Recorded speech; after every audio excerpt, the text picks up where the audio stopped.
नमस्कार शेतकरी मित्रांनो, मी तुमचा मित्र जनार्दन वागरे. इस्रायल तंत्रज्ञानाने आंबा फळबाग शेती आणि जापनीज टेक्नॉलॉजीने आंबा फळबाग शेतीमध्ये आपलं स्वागत आहे.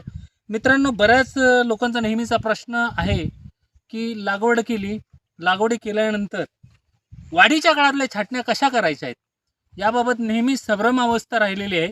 तर मी तुम्हाला प्रत्यक्ष आज ते झाड कटिंग करून दाखवतो. ज्या झाडाची आपण लागवड केली होती जूनमध्ये आणि आता त्याची कटिंग आलेली आहे. पहिली कटिंग ही, आता दुसरी कटिंग कशी आहे ते पण दाखवतो. पहिल्या कटिंगमध्ये काय काय आपल्याला करायचं आहे ते प्रत्यक्ष ह्या झाडावर तुम्हाला प्रत्येक कटिंग कशी करायची ते मी दाखवतो. या जवळ दादा.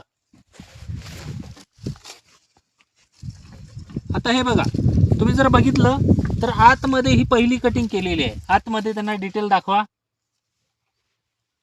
हे बघा, आतमध्ये आपण पहिली ही कटिंग इथे केलेली आहे 1 इंच जागा सोडून. आता इथं जर तुम्ही मोजले तर 1 2 3 4 आणि 5 फांद्या आहेत, बरोबर आहे. तर 5 फांद्यांपैकी आपल्याला त्याच्यात फक्त खालून कटिंग करत असताना 3 फांद्या, म्हणजे आता ही सगळ्यात बारीक फांदी आहे, ज्याला म्हणायचं नाजूक किंवा तकलादू फांदी, ती पहिली कट केली. त्याच्यानंतर आता याच्यात तुम्ही नीट निरीक्षण करा की याच्यात सशक्त फांदी कुठली आहे.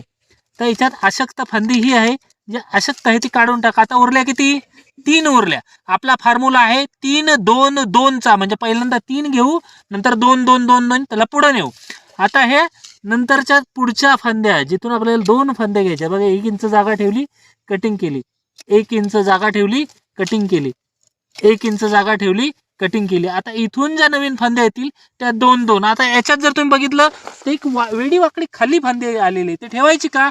अजिबात ठेवायची नाही, ती काढून घेतली.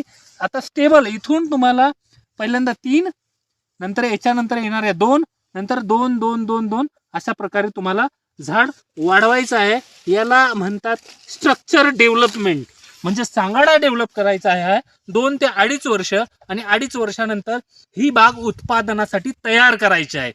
समजलं? एकदम सोपी मेथड आहे, कुठलंही रॉकेट सायन्स नाही याच्यात. तुम्हाला दाखवलं ह्या पद्धतीने तुम्ही जर 2.5 वर्ष डेव्हलप केलं तर तुमची पूर्ण बाग अगदी व्यवस्थित डेव्हलप होते आणि भविष्यात उत्पादनासाठी तयार होते.